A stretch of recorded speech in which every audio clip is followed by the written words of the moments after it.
Podcasters Roundtable Round 60, Becoming a Podcaster.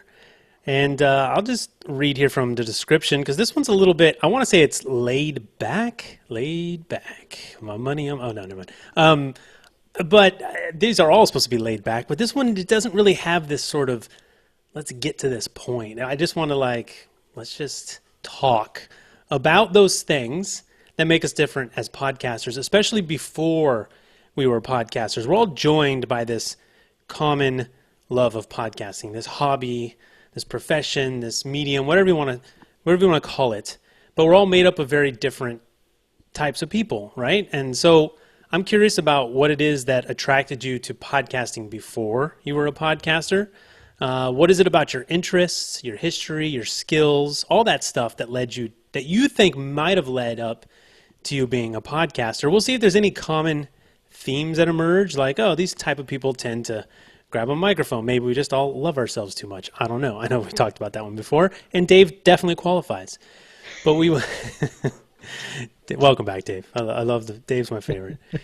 So anyways, we're going to dig into that. We're going to explore some of the traits that are common again, and I guess more interestingly, the traits that are not common. And let's go ahead. We've got 2 new roundtablers, so that's very awesome. And I had a brief chat with Brad Whitley. I believe he's in the chat today watching. Congrats, Brad. He had some, looks like he had a tumor removed from his skull. He's got like a massive, check out his Google Plus profile, man. It's this crazy scar, but word is awesome. 2 weeks from that major surgery, he's out walking miles and stuff. So I tried to drag him in here, but it was a little late. He didn't have his setup. So we'll get you on here soon, but that's just such good news. And of course, thanks for joining us live. So one of the members of the Roundtable community, kicking butt there. Nice job, Brad. All right, so let's meet the people who are on the Roundtable. I'm going to start with who is showing up on the very end. Daniel J. Lewis, co-host extraordinaire. Welcome back. Thank you very much. I'm coming from my secret not studio.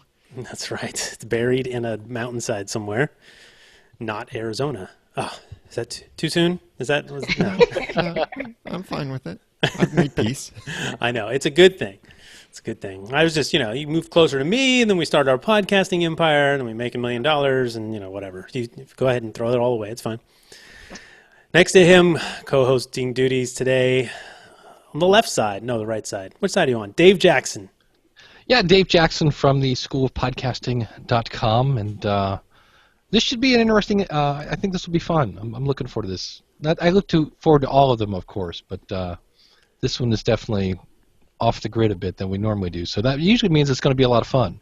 Yeah, well, we're going to depend on you to make it fun, Dave, so right. have your question chops ready.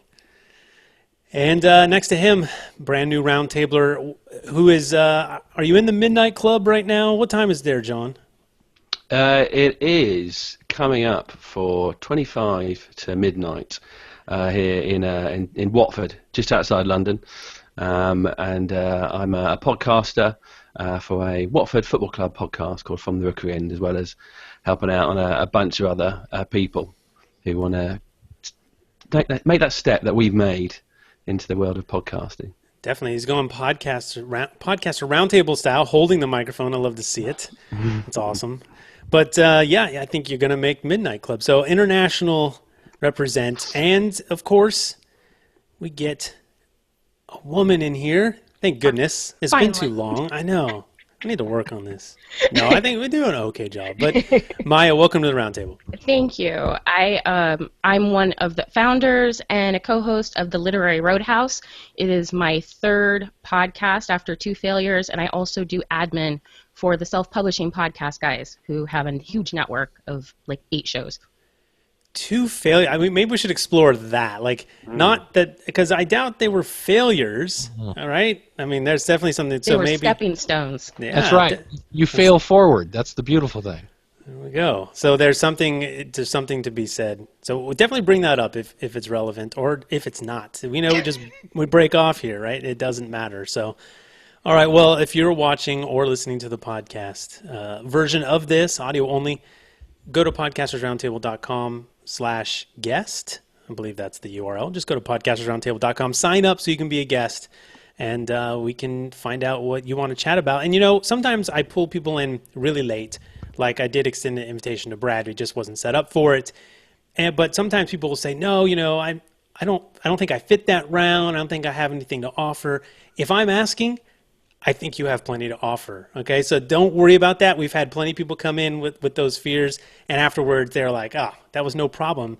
And that's because we're just going to talk about your experience. It's easy. We're talking about you. So don't worry about that. If I invite you on, come on. That's an imposter syndrome, right, Dave? Where I don't feel like I have something to offer. Trust me, you do. So go to podcastersroundtable.com and sign up, and we'll get you on here. But let's start off with the new roundtablers. And Maya, I guess going back, what was the first quote unquote failed podcast called? It was called, what was it called? It was Running with Ghosts. That's what it was. I had been listening to the Zen Runner, and he's awesome. We love Zen Runner. Exactly. I had been training and learning to run, and I had been training for my first race, and I wanted to feel like I wasn't alone. I wanted community, and I'd been listening to all these podcasters while I ran. And with the running podcast, it is a little bit more of like a conversation. And so I started a fairly popular podcast. It was my first one. And it failed really because I didn't have a thick enough skin. I accidentally tripped into a controversy, and I just didn't have the skin to handle it. So that was your first show, right? Yeah, that was my first show. I got angry vegans after me. You wouldn't think they'd have the energy to be angry. I'm kidding. Oh, don't go there. Save yourself. Did I just step myself? If you're vegan and you're watching this, trust me, I'm jealous. You eat better than I do. And I know you're probably actually stronger than I am. So that was just a joke. Right after she says she stepped in controversy, I went and stepped right in. No, It's not controversy. So anyways, how do we explore before that podcast? What made you start that podcast? I guess we're working backwards from the podcast. Really was, I am naturally a hermit. I'm a writer. I'm an artist. I'm a single mom. I don't have a lot of friends out there in the real world. And I was training for this ultra marathon, and I really wanted to feel like I wasn't training in a vacuum. And I had been listening to Steve the Runner and the Zen Runner and all these other podcasts, and there was a feeling that even though they were separate shows, they were kind of having a conversation. In literature, you would call it the Great Conversation. And I wanted to join that conversation. And I felt like I had something to say because I was someone who was low carb, and I was really focused on my health, and I had some differing views than some of the other podcasters out there, and I felt like I wanted to contribute. Right, exactly. I mean, I think that Dave and Daniel and myself all felt like, maybe there was someone. Actually, well, Dave, you're pretty. Who was podcasting about podcasting before you, Dave? Rob. That's it, really. I mean, if you want to call Podcast 411, he was interviewing other podcasters. So, other than that, there was Rob did that. There was one guy doing movies. Michael Butler was doing music. Don and Drew were still doing it. Yeah, were there, but there were like 10. When I started. So but we all felt like we had something to say, right? Like there was some existing content, but we all felt like we had something to say. Now, I don't know, here's what I say for me. What I would say, my own background of what I think led me to being a podcaster is answers and sharing. Like, I like to get answers to things, and then I like to share it. I mean, I guess maybe that's called teaching. But it drives me crazy when I don't know the answer to something, so I go and find out, and I love sharing that. And all our podcasts are how-to podcasts. We are sort of teachers, and that's not the only type of podcast, but I deal a lot in that circle. I feel like we deal a lot in that circle. And so I feel like for me, outside of the ego thing, which we can talk about, I was led to podcasting because I was always creative. I was always into tech, and it all came together. And it's like, oh, well, I could teach to a global audience, right? So I don't know, Daniel, what do you think? Do you feel that sort of led you to podcasting as well, or what else about yourself before you got on the microphone you think got you behind the microphone? It was that I've just felt like I want to try this. My first podcast was in 2007, the Clean Comedy Podcast, which I recently resurrected from a hiatus. And back then it was simply, I realized I have the skills to be able to do this. I come from a public speaking and also media production background, so I figured I know how to do this. I know how to create a website. I think I can figure out an RSS feed. And I was entertained by podcasts, and I thought I have some entertaining stories I'd like to share with the world. And that was my inspiration for my first podcast. Oh, by the way, I'm wearing one of our community T-shirts here. Roman, the Spear podcast, you can see here. I got to meet him in San Diego. It's the beauty of podcasting. You have friends in cities all over the place. And he gave me this T-shirt. So, Roman, if you're watching, man, look at this free advertising that's going on. I'm going to sell this space. Now, that's not even original. We don't sell here. Dave, what about you? I mean, so there were, you didn't necessarily have that draw of, I have something different to add, because there wasn't a lot of people doing it. So why the heck did you pick up a microphone and start talking about how to podcast? I was doing a newsletter for musicians, a weekly newsletter, and there were at the time these little flash players that you would put on your website. You could upload your file, and just adding audio to the website, I started to get more feedback, and a friend of mine had said, hey, there's this new thing coming out about podcasting.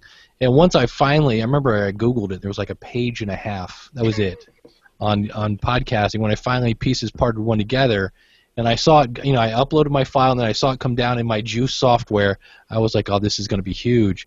And so to me, it was just a natural extension. And, growing up, I had, played in bands, so I already knew my way around audio equipment. And it was just, to me, just another form of expression. And I'd already seen a bump just making it audio, and now the fact that people could subscribe to it, I was like, oh, this is going to be huge. So it was just a natural progression for me from writing to getting my words into an audio format, because it takes you from being words on a page to like, wow, there's an actual person back there. So that's how I got into it. And then once I got my first feedback, that's when I got hooked. Yeah. Because I tried it, but once I got feedback, I was like, that's it, I'm done. People are listening. Yeah, like real people are listening. Like you see numbers. Right. But until someone actually speaks up and you're like, oh, that an actual human being really is listening. That number is not a Google bot or like something else, or my mom, it's a person I have no idea who they are. Yeah. Until I got in touch. But, did any of us play radio growing up? It's so funny because I was just going to bring up, so Emily, a classy little podcast in the chat, she says, does recording into a talk boy in the 90s count? I don't even know what a talk boy is, but I know that what I would do is I'd call the radio station, request a song, wait for them to play my voice and hit record. Like I had fun. Like that was my idea of playing radio, right? I don't know about you guys, but I didn't play radio, but I was an actor in middle school, high school, elementary school, musicals, the whole 9 yards. So yeah. Yeah. So it sounds like, so here we go. The last person I'm going to get to here is John, who is ready to say something. This topic is inspired by John. He sent me an email like a long time ago. I think it was a long time ago. And I was going back through my deep back catalog of emails. I was like, did I not answer this? And within a couple of days, I was like, dude, do you want to come on and talk about this? So John, do you have any of that? I think you've heard everyone, not necessarily a media background, but we either messed around with audio gear or had some type of training, or were a musician or, on the stage. So what about you, John? Well, I did play at radio. I played professionally for about 8 years. Let's say that I did radio at school, so when I was about 16. And then I moved on and did student radio at university when I went at Loughborough, and I ran a little radio station. It's nothing like what you guys have over there in terms of college radio. We're very small, just on AM and don't go more than about 200 meters. But that was playing with radio, and we played with it, at 16. We did short little stints on FM. Once we'd all sort of finished school and done our exams at 16, 17, and 18. And then I went to work for the BBC, and I was a studio manager. So I actually ran the radio studios. Then I became a program controller in the end of a local radio station called Beacon Radio, which doesn't exist anymore. And so that sort of thing is the reason why I got out of radio, and I'm a primary school teacher now. And I came to podcasting because I fell in love with radio and the medium of talking.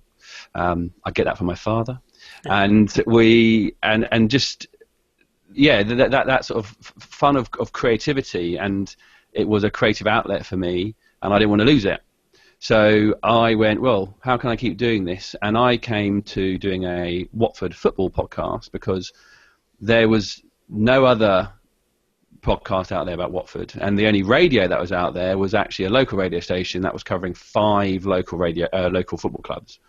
And from there, I was able to use all my radio skills, but I actually hadn't used my presentation skills for a very long time. And I enjoyed sort of bringing together and trying to make this happen. I mean, I've never recorded a podcast in a studio. We do it in the pub. You know, that's where football fans talk. And sort of the challenges it gave me on a technical front, and also the love I've had of helping others to fall in love with podcasting or just, you know, the form, radio, and coach them and get them better. My co-hosts I have, Mike and Jason, and how far we've come in 6 seasons. So, yeah, I was. It's interesting, like the techie background that you guys have sort of mentioned, and the fiddling around with microphones and bands and what have you, and the fact that we've said that May is the only and the rare of a woman in this setup talking about podcasts. Do you think there's a feeling that actually there aren't as many female podcasts out there because it's such a technical demand that it's the boys and their toys that make people want to or able to take up podcasting? Is that directed at me? Well, you and then everyone else, yeah. You can pick it up running. I would say that up until a couple years ago, that was definitely the case. I definitely have a geeky side, and I feel very comfortable around your demographic, but that's not the case for most women. And I think part of it isn't so much that the technical aspects seem too hard or too difficult. It's that if you don't see somebody that's like you doing something, you don't perceive it as a possibility for yourself to do it. So if you are a woman and you're listening to podcasts, but all the podcasts you listen to are male voices, it doesn't really dawn in your head that your voice would be something that people would want to listen to, especially because socially, women's voices a lot of times aren't necessarily appreciated. Our voices, as far as like book narration, sell fewer books.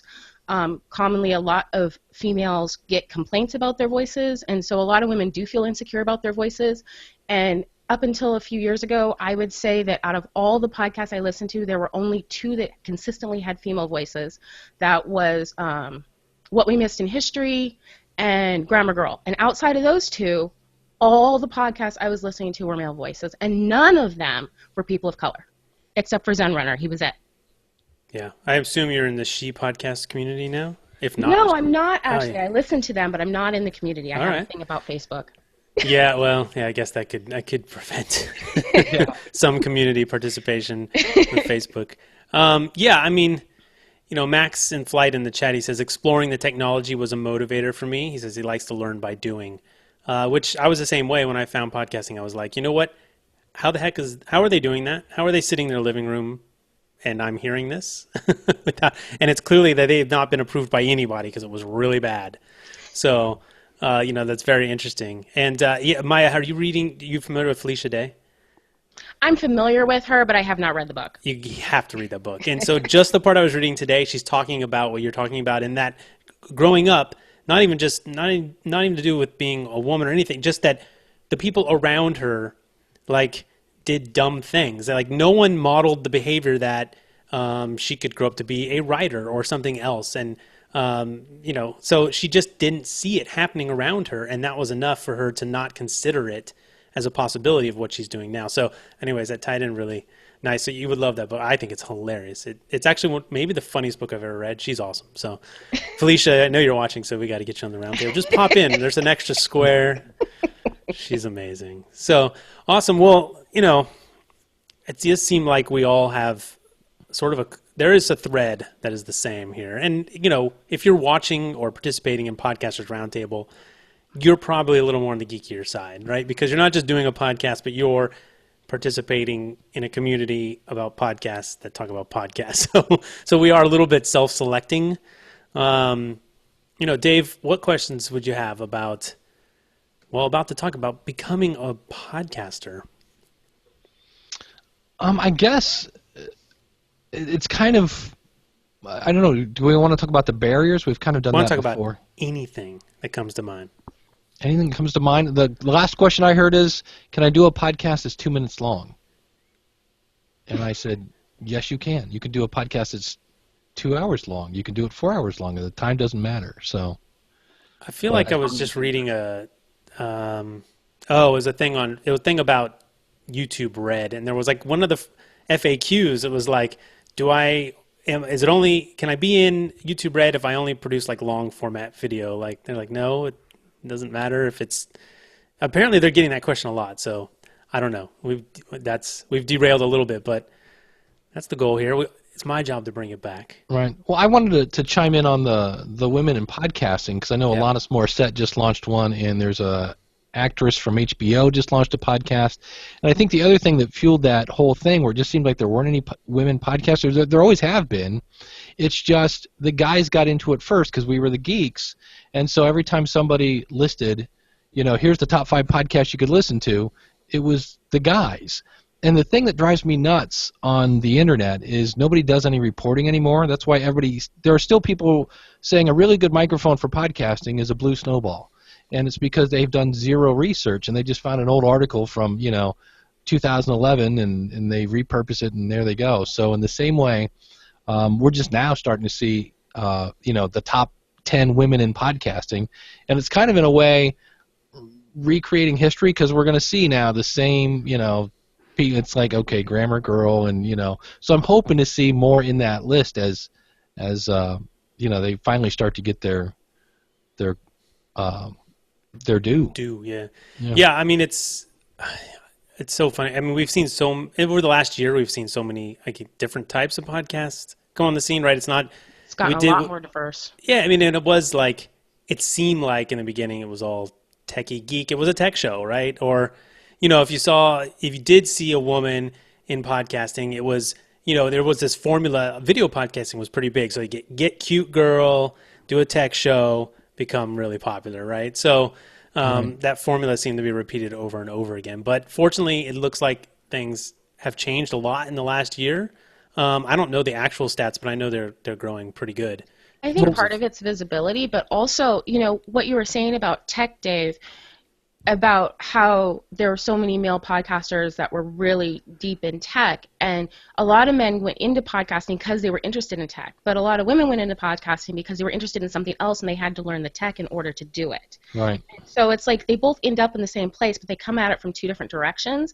And if you come to podcasting and all you want is to build a community and you're perfectly happy with your 20 listeners, you're not necessarily going out there and publicizing and everything. And so it's easier for podcasters that are like that to kind of stay under the radar and just not be visible. That's true. They're not out there trying to take over the world and join my mastermind and, the whole 9 yards. Ray, you were a cop and a produce guy. What? How did you end up in podcasting? I mean, Dave, have you been drinking tonight? Not just you're snapping me back into that mode. I feel like that's the question. Yeah. Shut up. Sit down. Yeah. What was the question? You derailed me. Yeah, no, I've done several things, right? And for me, the podcast thing it's just something I always dabbled in as a kid. Like, that's probably going back to, Maya, what you're saying. Like, it's modeling behavior. Like, boys are always given, like, tech toys and, science, everything. I feel like things have changed, hopefully, for the better over the last couple of decades. But, yeah, like little boys play with tech toys, or they do radio. That's the stuff that boys are into because they're geeky, which fortunately is, I guess, I have a daughter and she is she's into everything. So I feel like she's getting better modeling behavior of what is acceptable for any gender, right, or any person. And that's good. So the future looks bright in terms of who will be coming into, hopefully, podcasting. But I was always into, I had the Atari 2600 and, I had every tech toy and was editing video. And when podcasts came along, it was just sort of another distribution point to get my videos seen. So when I heard it being done, I was like, well, let's figure out how that's being done. So I think that it was, I was ripe for the picking. Once I found it, I was like, that's just another cool hobby I'd like to try. Well, I know Corey Finneran from IVNV and Podcasters Group Therapy was saying that when his kids get together with like their cousins, they play podcasting. Oh, how cute! That And- makes sense. I never even thought about that, but yeah, why not? I mean, I get it. Like, let's do a show. Yeah, and they're kind of like, when they go to school, they're kind of like, yeah, my dad's a podcaster. Kind of like it's a badge of, yeah, my dad's, So I was like, well, that's kind of cool that's as opposed to, why did you get beat up at school? Well, I told him you were a podcaster, Dad. That would be bad. Exactly. Yeah. I go to parties sometimes and like, yeah, if I tell them what I'm do for a living, they're going to think I'm just sitting around the house playing with toys, but you can make a real living at it now if you build your list. The marketing thing. I am not a salesperson. I did sales at one point. Hate it, right? So I'm not good at pushing my own stuff or selling. If I had a product, I don't. It's probably one reason. That is definitely not my background. But when you're a podcaster, your background sort of needs to have everything. You need to be that tech person, right? You got to figure out how it's done. You need to be a good conversationalist so you can be on the microphone, or maybe someone knows how to teach. You got to be the marketing person. You don't have to do all those things, but a lot of those things will come up, right? So, I mean, John or Maya, do you guys feel like, do you have any of that in your background, or did you have to learn all that? When you got to podcasting, was there a bunch of stuff you had never experienced? You're like, podcasters do this too? Well, there was the finer end of getting it onto iTunes, and the sort of the distribution side of it was different. I mean, I've got, I think there's three main areas I've sort of noticed people who sort of come to ask for help for me and stuff. There's people who were bloggers, and they're already doing something such as writing a blog about anything really, their local football club, let's say. Raise your hand if you had a blog before your podcast. I don't think I did. How many though? How many? Was that Maya, or did you? And then Dave, you're a blogger. Daniel, no blogging before podcasting? I think I wanted to be a blogger before being a podcaster. I don't think it was called blogging when I had mine, so but it was a website. You are early adopter. Nice. So go ahead, John. Those are people who are putting stuff out there. They are they're putting opinions out there. They're forming opinions. They are content reacting creators, to an audience. Yeah, and then they say, "Oh well, I've got this blog, and I'd like to have a go at doing a podcast." And that's quite an easy thing to do. I mean, I've made some jingles for them, and they've sort of make them sound a little bit fancier. But on the whole, the fact that they can just, with some certain apps, press record, and record a little something, and it's a podcast, they can do that. So there's those people who are already doing it. Then there's people like me who have done radio, and now they want to keep making radio. But the other one I've done is say journalists who are proper professionals, and they want to sort of add to their repertoire, especially if they're independents. And I got involved with a bunch of boys who they are now the cycling podcast, and we did podcasts throughout the Tour de France. They were following the Tour de France around France and the neighbouring countries, and they would every day record several clips, some interviews, ping it on Dropbox over to me in England. I'd put it together with my technical side of things, and then we'd put it up every night. And then we've done that 3 Tour de France's now, and actually them transferring a very well developed skill, proper professional journalists in terms of writing books, writing novels, writing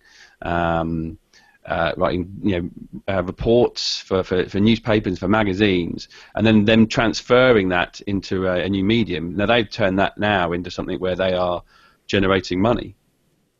Because of their connections, their marketing that they already have within their niche sport, that they can then turn to podcasts, and it's been very successful. Yeah, Seth Wrestler in the chat says the second time he started podcasting. You can read about the first in the chat. He was a radio guy, but he says that he was run over by a car.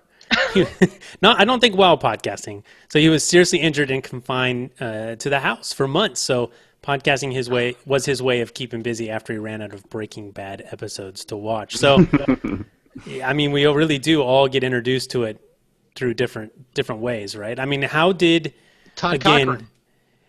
What about Todd? Todd Cochran got hurt. Oh, accident. That's right. Yeah, He was and in that's how he got Navy into and- podcasting. That's right. Right. Well, maybe that's a more common story than we know. And I'm stuck here. Let's open up this microphone. But how did you? I was browsing iTunes because they were suing kids in Napster, so I had to find a new way to actually find my music. And so I saw this podcast thing. That's how I found it. And we're from the same sort of cut here. So, but Maya? How did you find podcasting?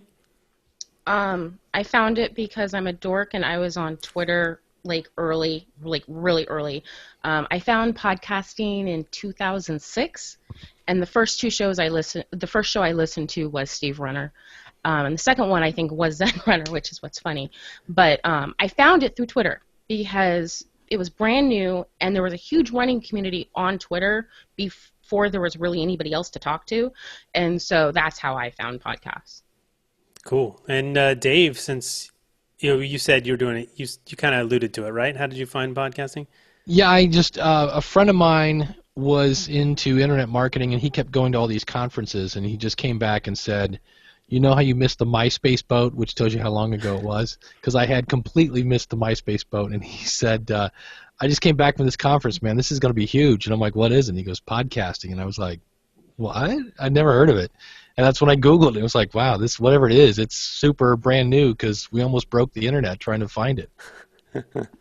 So Maya, when you rewinding a little bit, all these things that you have to be as a podcaster, did you get to podcasting and be like, oh, I got to learn this too? You know what? It was really interesting because I had 2 shows that failed, and they failed for 2 different reasons. And I thought I had the skills necessary. I was a YouTuber. I had been on stage. I am an artistic personality. I'm fine in front of the mic, but I was missing something. So the first podcast, I was missing chutzpah. Like, I couldn't handle internet backlash. I still have a little bit of an issue with it, but it was bad. And so then I just quit. When you were younger, was criticism? Has criticism yeah. always been tough to take? Yeah, I was bullied as a kid. For me, it was like flashbacks. It was really bad when I first got online because I really didn't know how to deal with it. So how did you overcome that? On YouTube. Well, I didn't. I quit. Right, but you kept coming back. YouTube, and YouTube made me stronger. So that when I did the second podcast, I was stronger. It had been several years, and at that point, if I'd had the same backlash, I would have been able to ride through it. And that podcast failed for a different reason. I was solo, and I was trying to get interviews. And I realized I was doing it for the wrong reason. I started that podcast not because I had something to share, but because I was getting really frustrated with my YouTube channel, and I thought interviewing other people would take some of the pressure off. And so when it became hard to schedule interviews, I didn't have the emotional pull to just keep calling. You know what I mean? And so I quit that one. I let that one pod fade. The third podcast, the reason why it succeeded was because I learned from the previous 2 podcasts. I learned how to have a stronger backbone. I learned how to put myself forward and not be worried about what other people say. I learned that I needed co-hosts, that a show by myself was going to be frustrating, and I was always going to be dealing with flakes. And I also learned that I had to have a podcast that gave me something. If I was doing it for other people, if I was just doing a podcast to teach other people, then I wasn't going to stick with it because what was in it for me?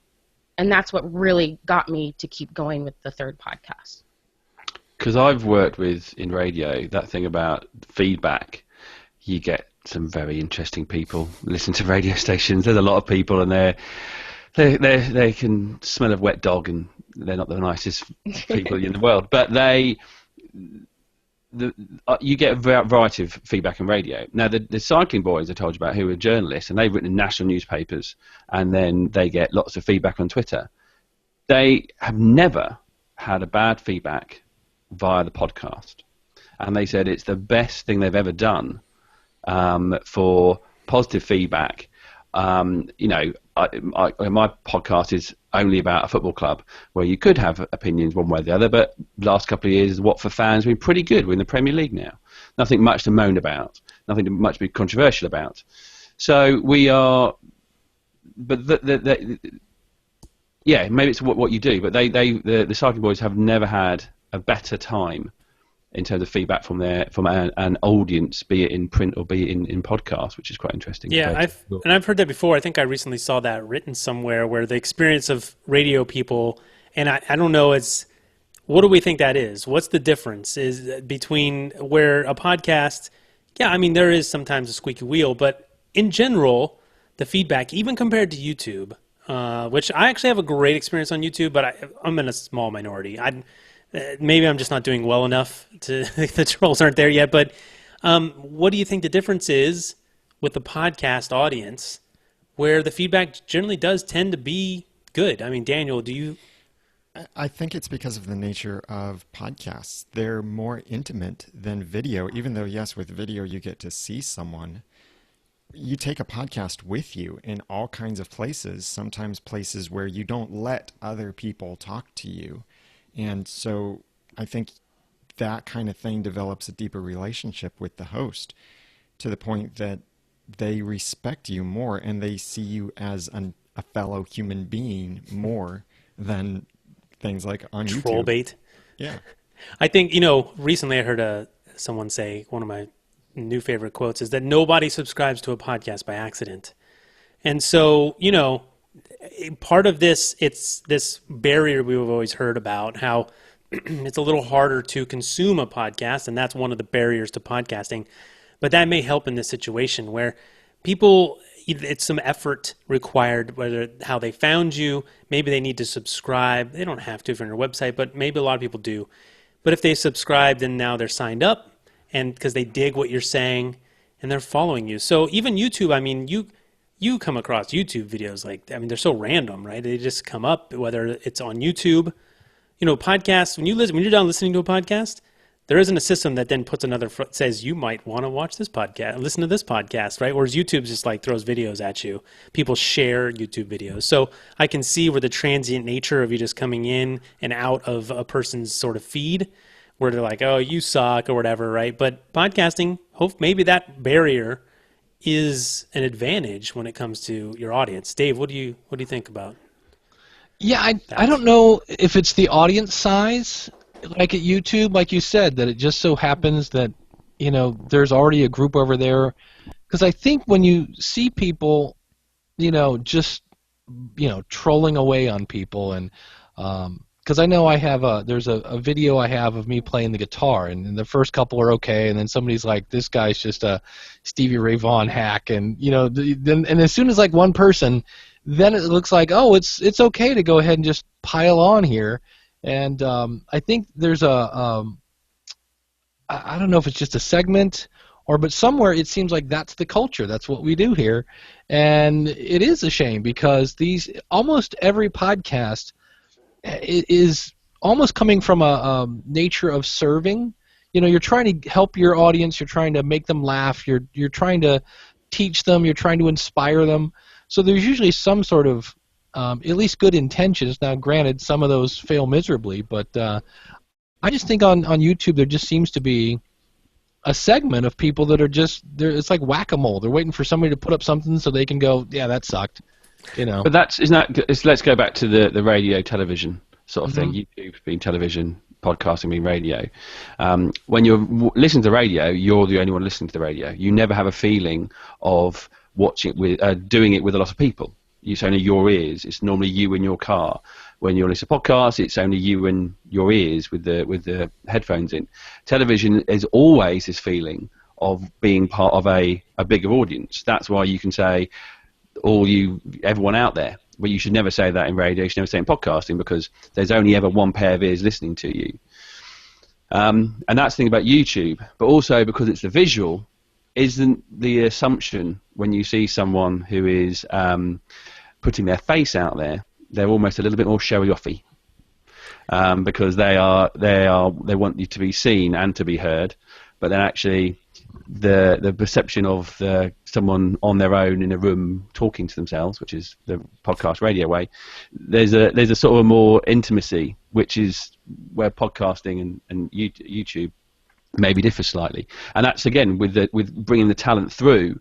That experience is vital, I'm lucky enough to be able to speak to Watford fans all the time because I go to a game every 2 weeks, and constantly, after about 3 years of doing it, they start.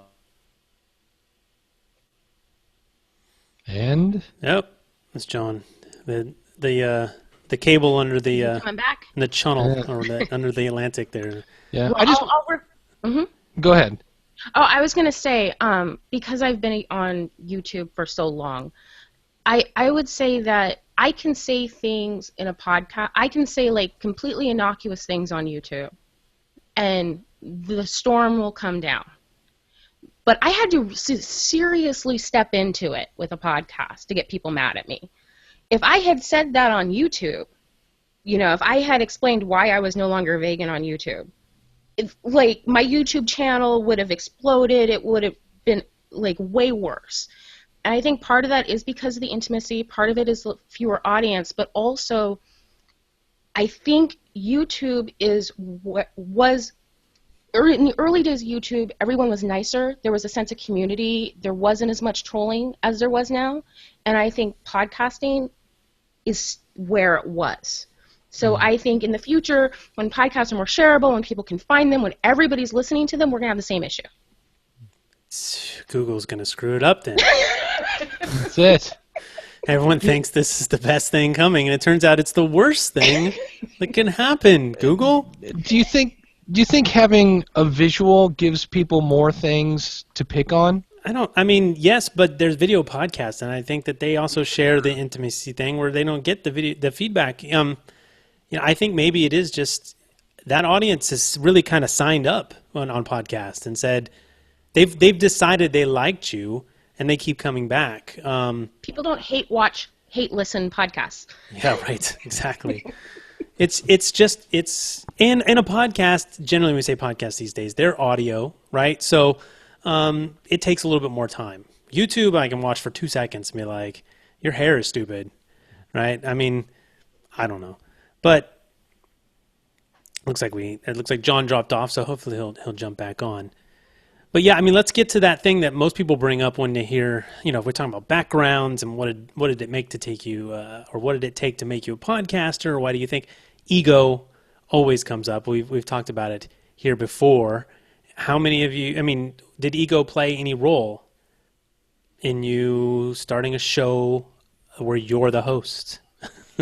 I think it did a little bit with me in that I felt like people would like the content I wanted to share. When I share this in person, it makes people laugh. So why wouldn't it also make the world laugh? Right. And when a little ego, good, right? It comes across as confidence, I would hope, on a microphone. You're not as long as you're not just saying me. It probably helps to get behind a microphone. I know there are several people who they're scared to get behind a microphone. It does take some guts to put yourself out there. Like Maya, you've experienced, it's not going to be pretty all the time. So hopefully maybe you do hold yourself I would say in the beginning esteem. I didn't have a strong ego, and it built. Podcasting helped me become more confident in myself. Ego in a good way. You're using ego as a good thing. Yeah, confidence. Like, when I went into podcasting, I didn't really have that. I was kind of just throwing it into a void because I needed something to keep me on track, and I was losing weight, and I needed support, and I didn't necessarily feel great about myself.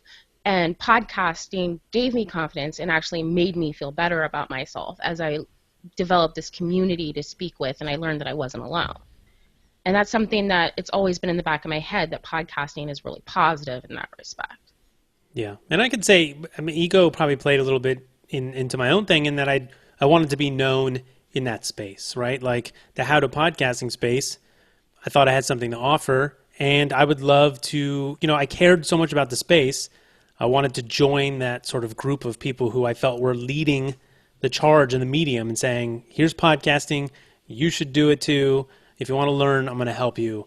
Let's do this thing together. So in that way, I've been very happy I feel like I've become a voice in the space that a certain amount of people will listen to.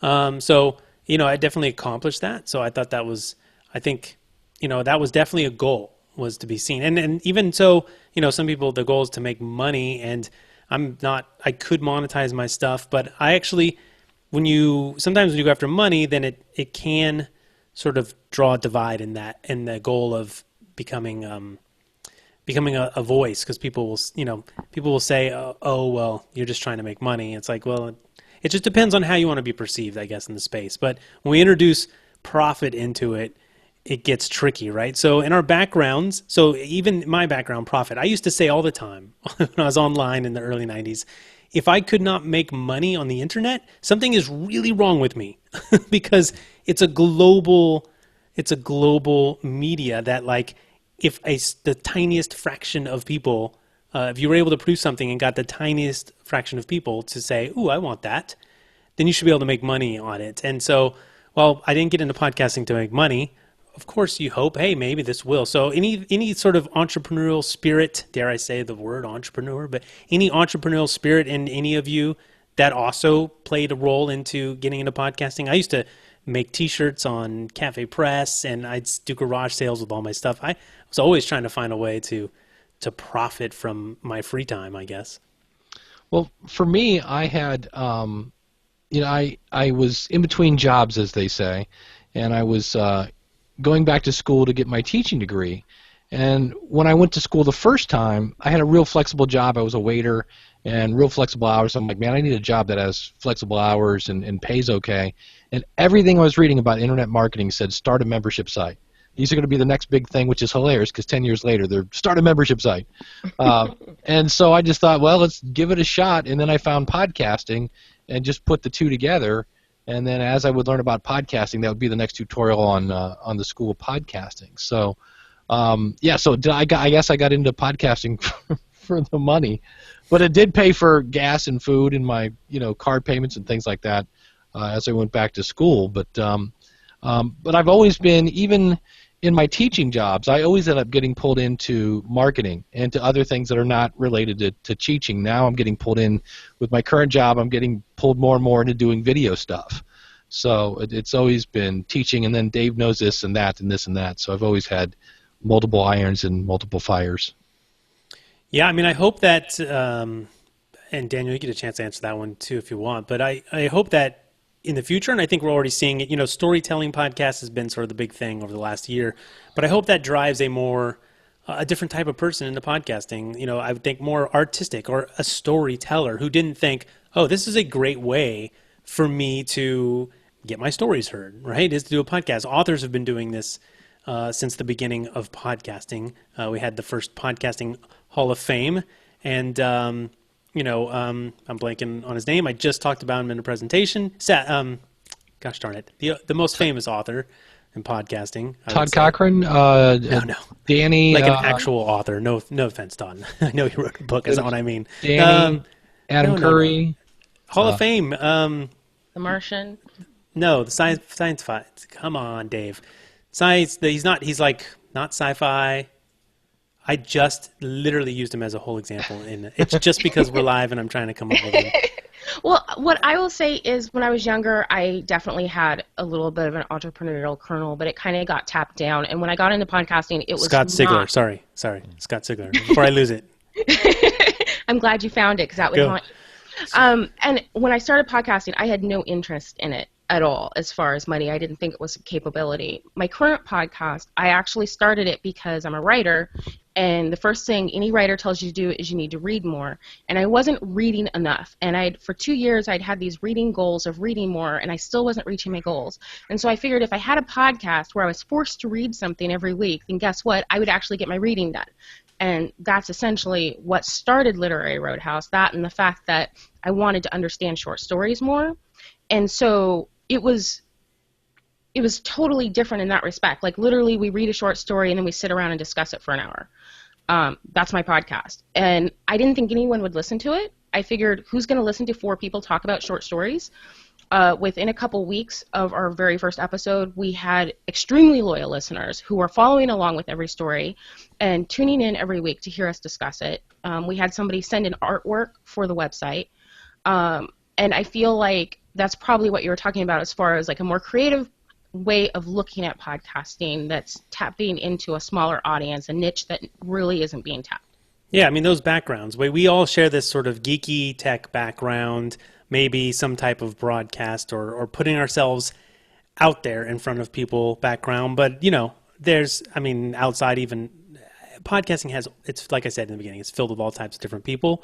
So those backgrounds, it's really interesting to me to see who will be coming up. I mean, the kids who never had cable, right? Then you got cord cutter generation who grew up on, well, maybe they grew up on YouTube or something, but didn't listen to radio because, again, they got all their music from YouTube. But what will they bring to podcasting? Their backgrounds will be very different than ours, so I'm looking forward to different sort of formats. But Emily in the chat, going back just a little bit, she says it's also easier to click on a comment field on a browser for YouTube and leave a comment where, yeah, it is generally a little tougher to leave feedback for a podcaster, especially feedback that tons of people are going to see, right? I mean, YouTube, it's out there. Everyone sees the comments in theory if you're actually looking at comments, but an iTunes review, not so much. And you can send me an email and I'm not going to show it to anybody.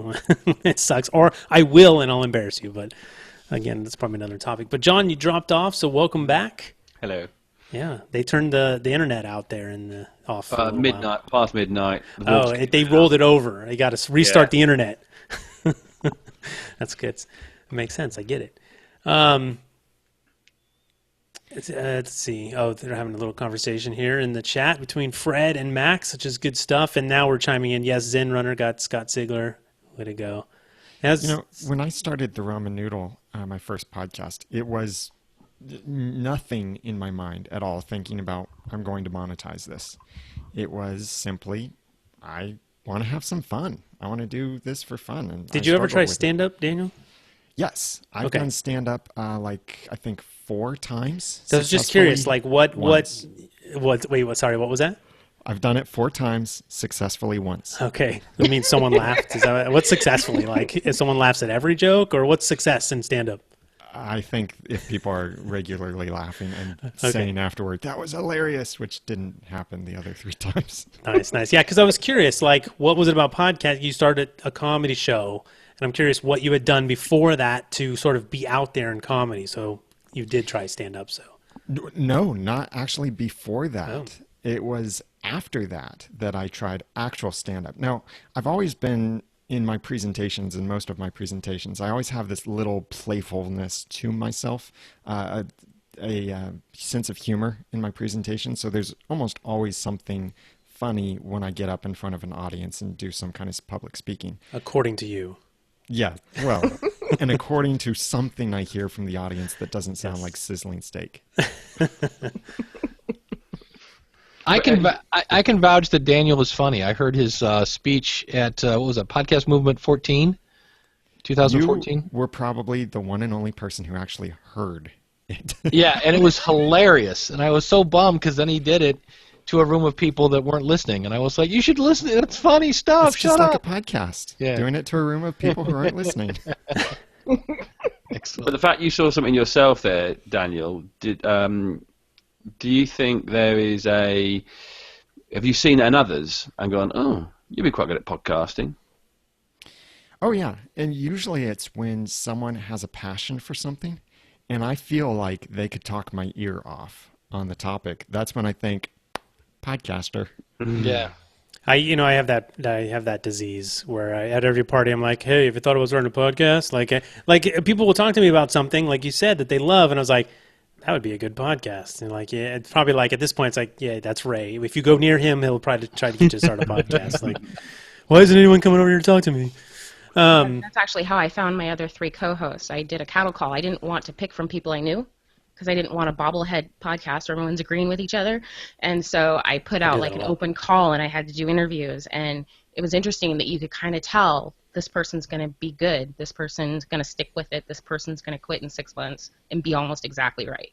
I'm constantly giving that visual. I'm going to be so self-conscious of my nodding head now from like I'm just an enabler of good comments. Max Flight said he had several guests on his show who then went on to create their own podcast because they enjoyed their experience or saw that podcasting fit well with their business. So, this idea of co-host and bringing other people in, this might be a personality trait too. We're trying to get people to do, hey, come with me, friend. It's lonely over here. Well, I keep doing, so my two co-hosts for my main podcast, Jason I've known for years. He's a friend of a friend, and he was really good at stats. He remembers the silly things from history, something I don't have, so I got him involved. And then Mike, he used to write a blog, and I liked the fact that he was opinionated, a little bit ranty, but it was a well thought out rant. So I got them involved, and then we to keep it up. We've only done a weekly podcast about at one time in the last 5 years. Watford's a great football club, but there's not a weekly content to fill a good podcast. But we've then had a couple of people. I sort of give them trials.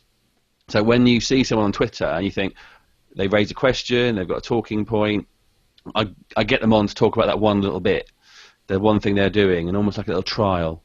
And if you stick the microphone in front of them, do they go and stop? That wasn't my internet connection going again. Do they get into it? You know, is shoving a microphone, the thing in front of them, a good thing to do? We used to for ages. This new microphone is only new this season. Watford went to the Premier League, so we thought we should go to the Premier League as well. We just did an iPhone, and we did it in the corner of anywhere. And I did that in a way because I didn't want it to feel too different.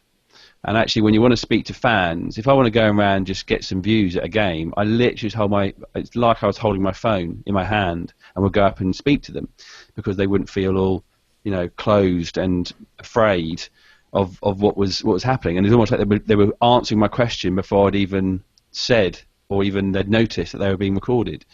And that's a good thing. That's a hurdle I think some people have in terms of turning into podcasters, because they just freeze up when they think someone's listening to me.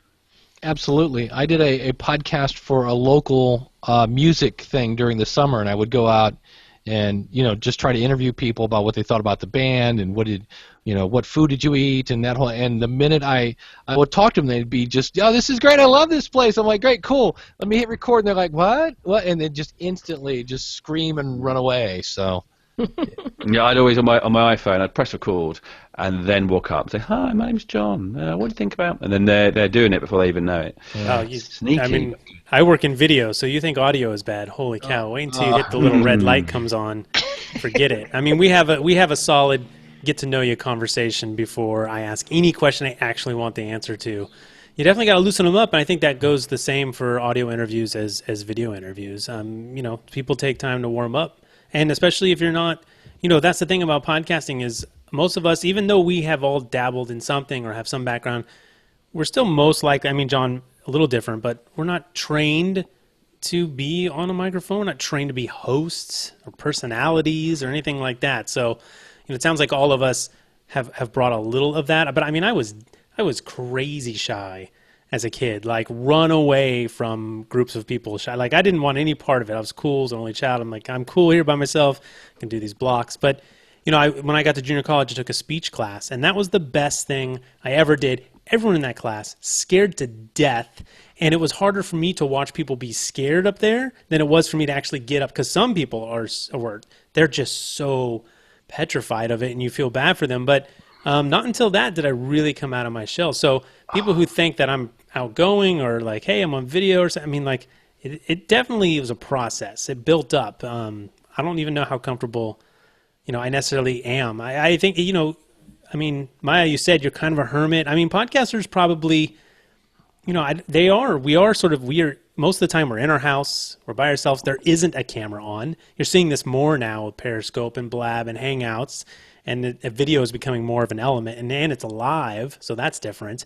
But for the most part, besides the egos, we probably are sort of to ourselves type people. Audio behind a microphone with no video on is sort of an easy thing to do. Does anyone feel like they were shy and it was easier to, the podcast offered that sort of, well, I could be out there, I want to do that thing, but it's kind of easy when I can be behind a microphone. Or did you have a hard time being on microphone?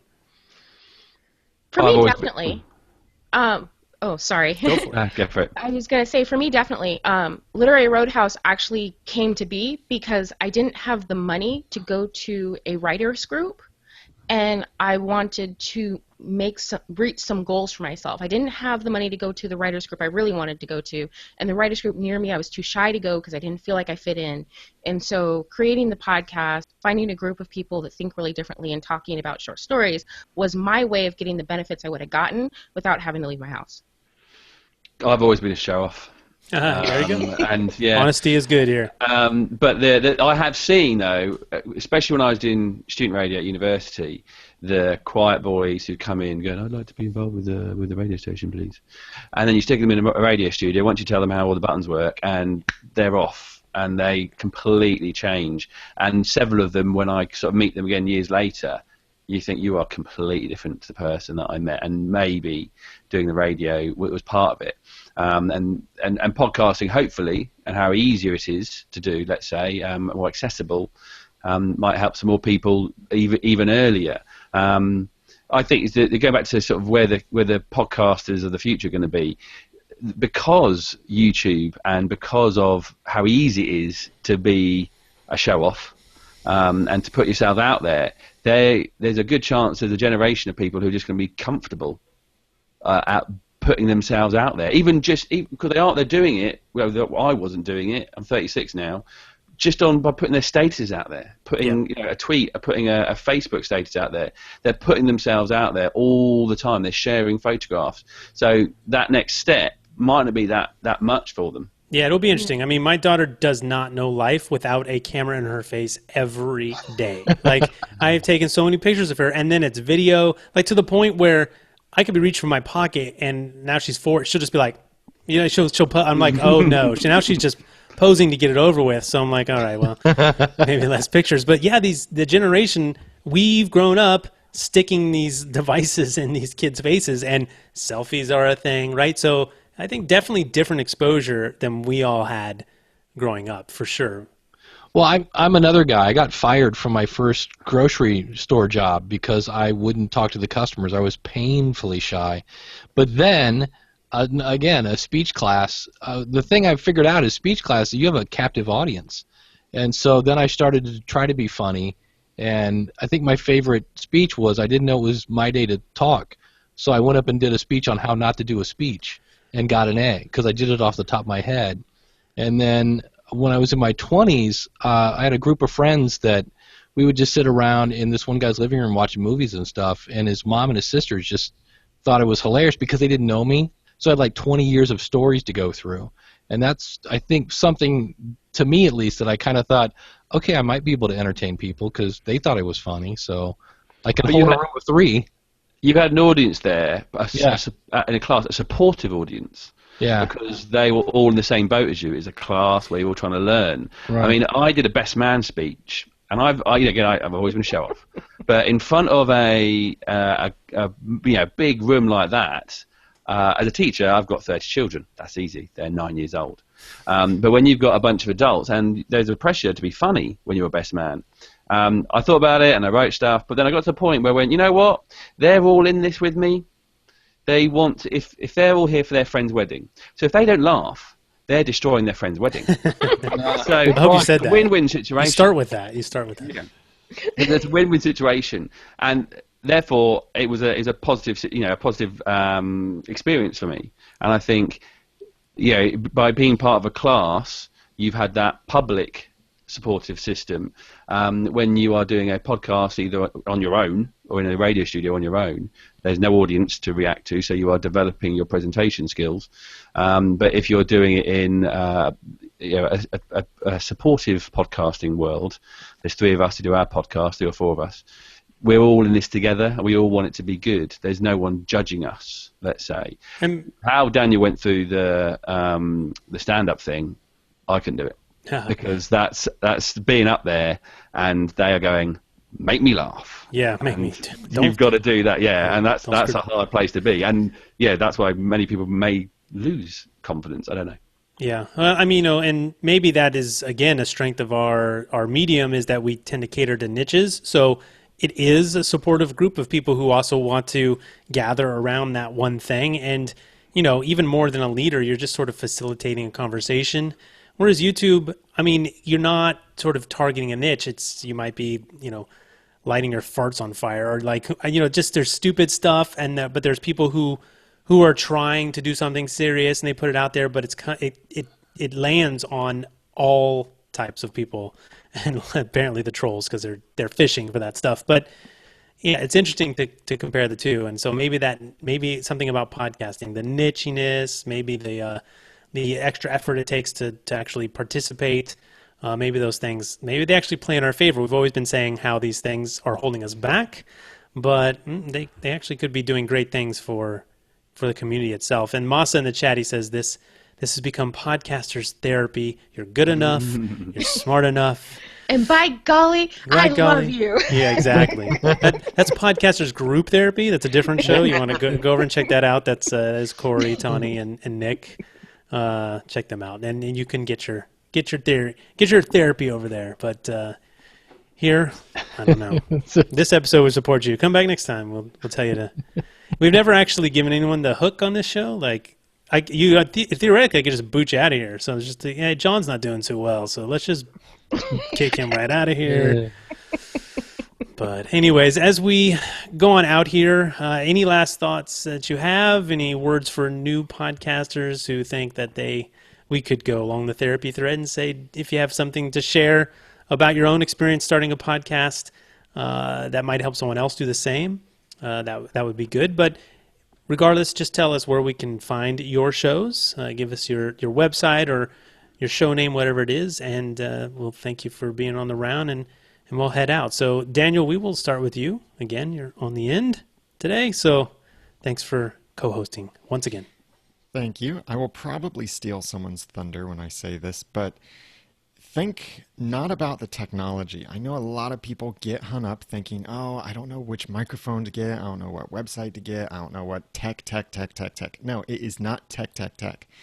It's message. What is it you actually want to say? Worry about that. If you can't figure that out, then you shouldn't start a podcast. If you can't figure out the tech, there are plenty of people who can help you with that. I'm Daniel J. Lewis from the audacitytopodcast.com. Awesome. Thanks, Daniel. And when we get to me, I'll actually share what that is. People are saying they've been staring at it the whole time, and they have theories. And so take your guesses now, and I will deliver the goods when we get to myself on the end here. Dave Jackson, what do you think that is? And thanks for co-hosting. I have no idea. It looks like bubble wrapped big large waters bottles, maybe. I don't know, some sort of, I don't know. But my business I'm starting, bubble wrapped bottle waters. Yeah, my little analogy I've been using to kind of piggyback on Daniel is your podcast is a gift, and you give good gifts by knowing people. And so, if I know that Ray loves beer, I might want to get him a subscription to Beer of the Month Club or something like that. And so if you know your audience, then you know what they want to hear. Put it out there, and they're going to love it. And if they don't like it, just like a recipe, just add a little salt and sugar and inject it. And, so get out there and do it. I'm Dave Jackson from the schoolofpodcasting.com. Thank you so much, Dave. And yes, Ray at thepodcasterstudio.com for Beer of the Month Club invitations. I'm in. I like it. All right, John, thanks for joining us for your first roundtable, making the Midnight Club, I think. And we'll see you again, I'm sure. Yeah, my sort of thing about podcasting is about passion. And if you've got a passion and you love it, then you will talk about it in an interesting way that others will want to hear from. And that's the most important thing. And like Daniel said, it's not about the tech. It's about what you say. And as long as you're passionate about it. But you have to have a sense of, I want to find out, which has sort of come out a couple of times today. I'm passionate about Watford Football Club, but I want to find out more. And that's where you have to have questions that you want to sort of try and answer. The question of what is that behind your shoulder, Ray, I'm going to go with speakers. Speakers. All right, we got a lot of guesses coming in. We'll share it in. For you listening on the audio show, it's not as fun. But Dave, what do you describe what you were seeing for the listening audio only? Looks like it's about 2 feet tall by 3 feet wide. They're square. Something with what looks like bubble wrap, some sort of saran wrap wrapped up thing. So I want to change my answer to lighting. to lighting. 'Cause I'm Okay. trying to think of what would you be protecting? What would Ray actually have back there? What fits his niche? So you can take your guess on the audio only show. Before we get there. Can I Dave's didn't description.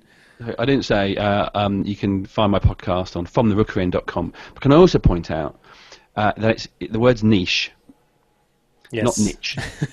niche. You know. I'm going to lose no matter which Aluminium. one I go with. Yeah. I know. Do you want me 2015 to pour this tea in the ocean again? 2015, 2015. There's no winning here, people. Again, it's your show. Do what you want. John's going to say niche on his. I'm going to say niche on mine. I say niche. Just to be Niche. different. Ouch. You've got a niche. You want to go see a That doctor. that offends Maya's eardrums. Maya, thanks for your first roundtable. Thank you so much for joining us. Thank you. I would say if you have a passion for something and you feel like you would benefit from podcasting and you're just afraid to do it on your own and you don't have friends that you think you can do podcasts with, don't be afraid to approach strangers. Don't be afraid to put a post out on Twitter and say, hey, I want to do a podcast about such and such. Does anybody want to join this with me? Put yourself out there, and I think that a lot of times we'll be rewarded. If you want to listen to 4 very diverse people from all over the world discuss short stories, literaryroadhouse.com. All right, awesome. And, let's just get to the goods here. So I have Lighting. been, what's that? Lighting? Yours Yeah. lighting too? No, Yeah, mine was lighting. okay. Well, it does make sense that I would have what's in that package, but for different reasons. I've recently started, I just finished the whole season of Narcos on Netflix, which is amazing show. You've got bags of Are we cocaine. sure? You should tell us what's in the bag. Does it not look like I'm trafficking illegal narcotics back there or what? So in the chat, we've got diapers, we've got lighting. Daniel thinks it's a camera. Of course, Dave thinks it also might be body parts from Ray's missing neighbor, which that's probably quiet, Dave. Or you're going to be in the bag. And it won't be Dave. That'll be Dave on the next round in the bag right there. And Emily's got sheets, T-shirts, and cocaine. So it actually looks like big. I would imagine what big bricks of marijuana would look like if you were trafficking them. Let's find out what's in here. So this is Do you know what? I thought it was I much know. further in the background. Yeah. much further. Yeah, my me too. perspective is completely changed. Yeah, it is completely changed. Maybe he's just got really long arms. I do. Plastic Part man. orangutan. Yes. So this is bubble wrap. You're seeing it here. This is a good reason to check out Podcasters Roundtable, the video version. Inside the bubble wrap are hard drives. It's nothing exciting. It's not anything illegal. They are hard drives. Of course, what's on these hard drives could be illegal, but it's not. There's 8 of them. There's a whole FBI other. comes in the door. Yeah. There's 4 more, and that's a lot of hard drives. They all go in this. It's too dark. There's this giant Drobo back here. 8 drives. It's for work. That's it. They were hard drives in bubble wrap. So it does make sense that I would have those. It is. I'm sorry. It's not something a lot more. You got a good short story I about think hard that. drives are pretty exciting. I know. Yeah, this crowd would. That's a lot of money in hard drives. I didn't buy that. That's for work. They bought it. So, all right, you guys, everyone, thank you so much for Podcasters Roundtable 60. Masa, Emily, Fred, Max, Bucks, going down the chat room here. If you're watching live, Zen Runner. So, Mr. Tinkoff there, he's in there. Love Adam. He's doing some good stuff on video there. And yeah, I think that was the bulk of the chat room. We'll go way back. Seth, Wrestler, thank you so much. I think I saw Todd. We mentioned Todd. I saw him signed up. I don't know if he ever checked in, but all right. We'll get all these people. I think most of these people have been on the roundtable. So if you haven't, podcastersroundtable.com, sign up, get on the list so we know you're out there. We'll get you on here. We'll have some more fun chatting about all the stuff that podcasters face on a daily basis. And we will see you back for round 61. And that's it. Wave goodbye, everybody. See ya.